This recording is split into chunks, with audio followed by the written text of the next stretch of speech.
శ్రీమాత్రే నమః. అందరికీ నమస్కారం. రేపటి నుంచే శ్రావణ మాసం ప్రారంభం. మరి శ్రావణ మాసంలో ఎన్నో పండుగలు ఉన్నాయి. అలాగే మంగళగౌరి నోము, వరలక్ష్మి వ్రతం, ఇలా ఎన్నో విశేషమైన రోజులు ఉన్నాయి. ఇక శ్రావణ మాసంలో అయితే ప్రతి ఇల్లు కూడా ఒక ఆలయాన్ని తలపిస్తుంది. దానికి గల కారణం ఏమిటి? అసలు ఈ నెలకు శ్రావణ మాసం అనే పేరు ఎందుకు వచ్చింది? ఈ నెలలో వచ్చే ముఖ్యమైన పండుగలు 2025వ సంవత్సరం ఏ ఏ తారీఖుల్లో వచ్చాయి అనేది మనం ఇప్పుడు ఈ వీడియోలో తెలుసుకుందాము. అందరూ కూడా వీడియోని స్కిప్ చేయకుండా చూడండి. అలాగే లైక్ బటన్ క్లిక్ చేయడం అసలు మర్చిపోవద్దు. ఈ మాసంలో ప్రతి ఇల్లు కూడా ఆలయాన్ని తలపిస్తుంది. నెల రోజుల పాటు కూడా ఉదయం సాయంత్రం భగవన్నామ స్మరణతో మారుమోగుతూ ఉంటాయన్నమాట. శ్రావణ మాసంలో చేపట్టే ఎలాంటి కార్యక్రమానికైనా సరే ఎంతో పవిత్రత ఉంటుందంటున్నారు మన పండితులు. అంత గొప్ప పవిత్రమైన మాసం ఈ శ్రావణ మాసం. దాంతోపాటుగా ఈ నెలలో మరి ఎన్నో మంచి రోజులు, విశిష్ట పండుగలు కూడా ఉన్నాయన్నమాట. మన సనాతన ధర్మంలో చంద్రమానం ప్రకారం మనకున్న 12 నెలల్లో కూడా ఈ శ్రావణ మాసం 5వ నెల అన్నమాట. ఈ నెలలో పౌర్ణమి నాడు చంద్రుడు శ్రవణ నక్షత్రంలో సంచరించడం వలన ఈ మాసానికి శ్రావణ మాసం అని పేరు వచ్చింది. మనకు ఉన్న తెలుగు నెలలు 12 కూడా ఒక్కొక్క నెలలో చంద్రుడు పౌర్ణమి రోజు సంచరించే నక్షత్రాన్ని బట్టి ఆయా నెలలకు ఆ మాసం యొక్క పేరు అనేది వచ్చింది. ఇక వర్ష ఋతువు ప్రారంభమవుతుంది. త్రిమూర్తులలో స్థితికారుడు, దుష్ట శిక్షకుడు, శిష్టరక్షకుడు అయినటువంటి మహావిష్ణువుకు ఆయన దేవేరి అయిన మహాలక్ష్మికి అత్యంత ప్రీతికరమైన మాసం ఈ శ్రావణ మాసంగా మనం చెప్పుకుంటాము. వివిధ రకాల పూజలు, వ్రతాలు ఆచరించడం వల్ల విశేష ఫలితాలు ప్రసాదించే దివ్యమైన మాసంగా కూడా మన పెద్దలు చెబుతున్నారు. మహావిష్ణువు జన్మ నక్షత్రమైనటువంటి శ్రవణ నక్షత్రం కావటం, అటువంటి పేరుతో ఏర్పడిన ఈ శ్రావణ మాసం మహావిష్ణువుకు పూజకు ఎంతో ఉత్కృష్టమైనది. ఈ మాసంలో చేసే దైవ కార్యాలకు ఎంతో శక్తి ఉంటుందని మన వేద పురాణాలు కూడా చెబుతున్నాయి. వీటితో పాటుగా శ్రావణ మాసంలో వచ్చే మరి ముఖ్యమైన పండుగలు, అలాగే ఈ శ్రావణ మాసంలో శివారాధనకు ఉన్న విశిష్టత ఇప్పుడు మనం తెలుసుకుందాము. శ్రావణ మాసం దక్షిణాయనంలో వచ్చే విశిష్టమైన మాసాల్లో ఒకటి అన్నమాట. ఈ మాసం శివ పూజకు కూడా ఎంతో విశిష్టమైనది. ముఖ్యంగా భగవదారాధనలో శివ, కేశవ అనే భేదం లేకుండా పూజించడానికి విశేషమైనదిగా మనం చెప్పుకుంటున్నాం. శివకేశవులు ఇద్దరికీ కూడా మరి పూజించడానికి ఎంతో విశేషమైన మాసం ఈ శ్రావణ మాసం. ఈ నెలలో చేసే ఏ చిన్న దైవ కార్యమైనా సరే కొన్ని వేల రెట్లు శుభ ఫలితాన్ని ఇస్తుందని ప్రతీతి. ఇక సోమవారాలైతే పగలంతా ఉపవాసం ఉండి రాత్రి వేళల్లో స్వామివారికి రుద్రాభిషేకాలు, బిల్వార్చనలు చేస్తే పాపాలు కడతేరుతాయని మన శాస్త్రం చెబుతుంది. సోమవారాల్లో శివుడి ప్రీత్యార్థం ఈ వ్రతాన్ని, ఉపవాస దీక్షను చేయాలన్నమాట. ఈ వ్రతంలో ఉపవాసం ఉండగలిగిన వారు పూర్తిగా, అలా సాధ్యం కాని పక్షంలో రాత్రిపూట మరి పూజ ముగిసిన అనంతరం ఆహారాన్ని భుజించవచ్చనమాట. ఈ వ్రతాన్ని ఆచరించడం వలన అనేక శుభ ఫలితాలు అనేవి కలుగుతూ ఉంటాయి. వీటికి తోడు శ్రావణ శుక్లపక్షంలో గల మొదటి 15 రోజులు కూడా ఎంతో విశేషమైన రోజులని మరి మనం తెలుసుకోవాలి. ఒక్కో రోజు ఒక్కో దేవుడికి పూజలు చేయాలని వేదశాస్త్రాలు చెబుతున్నాయి. సోమవారం శివుడికి, మంగళవారం అమ్మవారికి, ఇలా మరి ఒక్కొక్క రోజు ఒక్కొక్క దేవుడికి పూజలు అనేవి చేయాలన్నమాట.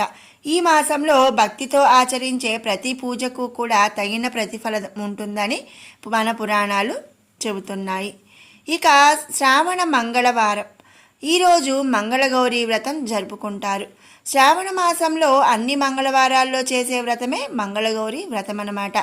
దీన్ని శ్రావణ మంగళవార వ్రతం అని, మంగళ గౌరీ నోము అని వివిధ రకాలుగా పిలుస్తుంటారు.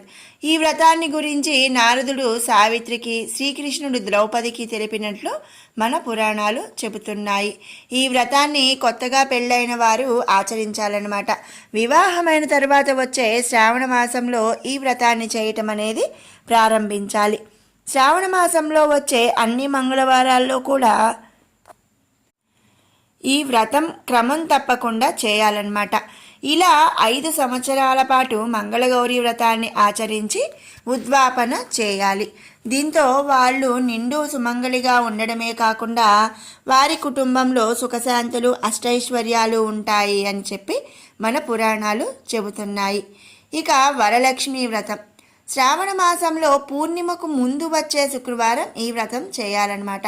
ఒకవేళ అప్పుడు వీలు కాకుండా శ్రావణ మాసంలో మరొక శుక్రవారం అయినా సరే ఈ వ్రతాన్ని ఆచరించవచ్చు. పూజా మండపంలో నిండు కలశాన్ని ఏర్పాటు చేసుకొని దానికి వరలక్ష్మీదేవి ముఖ ప్రతిమను అలంకరించి పూజ చేయాలి. తర్వాత 9 ముడులతో తోరణాన్ని తయారు చేసి పూజ చేసిన అనంతరం ఈ శ్లోకాన్ని పఠించాలి. బధ్నామి దక్షిణే హస్తే నవసూత్రం శుభప్రదం పుత్రపౌత్రాభివృద్ధించ దేహిమే రమే అని పఠిస్తూ కంకణం చేతికి కట్టుకోవాలన్నమాట. అలాగే మంత్రాలను పఠిస్తూనే ముత్తైదువులకు వాయినాలు కూడా ఇచ్చి ఆశీర్వాదాలు తీసుకోవాలి. ఈ వ్రతం స్వయంగా శివుడు పార్వతీదేవికి సూచించి సౌభాగ్యం మంగళ్య బలాన్ని వివరించినట్లుగా ప్రసిద్ధి ఉంది. ఇది మరి వరలక్ష్మి వ్రతం. ఇక వీటితో పాటుగా శ్రావణ మాసంలో ఉన్న ఇంకొక విశిష్టతలు కూడా చాలా ఉన్నాయి. అవి ఏంటి అంటే శుక్ల ద్వాదశి, దామోదర ద్వాదశి అని ఈ మాసంలో 2 శుభదినాలు అనేవి ఉన్నాయన్నమాట. శుక్లపక్షం ఏకాదశి నాడు ఉపవాసం ఉండి మహావిష్ణువుని పూజించినట్లయితే మోక్షం అనేది లభిస్తుంది. ఇక శుక్లపక్ష పౌర్ణమి, దీన్నే శ్రావణ పౌర్ణమి, రాఖీ పౌర్ణమిగా మనం జరుపుకుంటాము. ఈరోజు సోదర సోదరి సంబంధానికి సూచికగా రక్షాబంధనం అనేది జరుపుకుంటున్నాం. అంతేకాకుండా ఈ రోజున నూతన పవిత్ర ధారణ, వేదాభ్యాసాన్ని ప్రారంభించడం కూడా చేస్తారన్నమాట. వాటితో పాటుగా కృష్ణ పాఠ్యమి, హయగ్రీవ జయంతి, కృష్ణ విద్య, రాఘవేంద్ర స్వామి ఆరాధన వంటి ముఖ్యమైన రోజులు కూడా ఈ శ్రావణ మాసంలోనే వస్తాయి. వాటితో పాటుగా కృష్ణాష్టమి, పోలాల అమావాస్య, గోవులను పూజించడం వంటివి సైతం మరి ఈ నెలలో రావటం అనేది ఎంతో ప్రత్యేకత. ఇలా ఎన్నో విశిష్టతలను సొంతం చేసుకున్న ఈ నెలలో చేయవలసిన విధులు, పూజలు, వ్రతాలు, నియమాలు మరి తూచా తప్పకుండా ఆచరిస్తే సకల సౌభాగ్యాలు కలుగుతాయి. ఇక ఇది శ్రావణ మాసంలో మరి ఉన్న విశిష్టత, ముఖ్యమైన పండుగలు, వాటి వివరణ. వీటితో మరి ఇప్పుడు ఈ 2025వ సంవత్సరం శ్రావణ మాసంలో ఏ రోజు ఏ పండుగ వచ్చింది, శ్రావణ మాసం ప్రారంభ మరియు ముగింపు తారీఖులు, ఇవన్నీ కూడా ఇప్పుడు మనం తెలుసుకుందాము. మొదలు శ్రావణ మాసం ప్రారంభం జూలై 25వ తారీఖు 2025వ సంవత్సరం. ఈ 2025వ సంవత్సరం శ్రావణ మాసం ప్రారంభమే శుక్రవారంతో ప్రారంభమవుతుందన్నమాట. కనుక ఈ మాసంలో మరి 5 శ్రావణ శుక్రవారాలు అయితే ఈ సంవత్సరం వచ్చాయన్నమాట. ఇక జూలై 29వ తారీఖు మొదటి శ్రావణ మంగళవారం, ఆగస్టు 1 రెండో శుక్రవారం, ఆగస్టు 3 మరి ఫ్రెండ్షిప్ డే, ఆగస్టు 5 శ్రావణ మంగళవారం, ఆగస్టు 8 మూడో శ్రావణ శుక్రవారం. ఈరోజే వరలక్ష్మి వ్రతాన్ని జరుపుకుంటాము. ఆగస్టు 9 జంధ్యాల పౌర్ణమి, రాఖీ పండుగ, ఆగస్టు 12 మూడో శ్రావణ మంగళవారం, ఆగస్టు 15 నాలుగో శ్రావణ శుక్రవారం, ఆగస్టు 16 కృష్ణాష్టమి, ఆగస్టు 19 నాలుగో శ్రావణ మంగళవారం, ఆగస్టు 22 ఆఖరి శ్రావణ శుక్రవారం. ఇక ఆగస్టు 23 శనివారం, పోలాల అమావాస్య. దీంతో పాటుగా శ్రావణ మాసం ఆఖరి రోజు అన్నమాట. ఆగస్టు 24 ఆదివారం నుంచి భాద్రపద మాసం అనేది ప్రారంభమవుతుంది.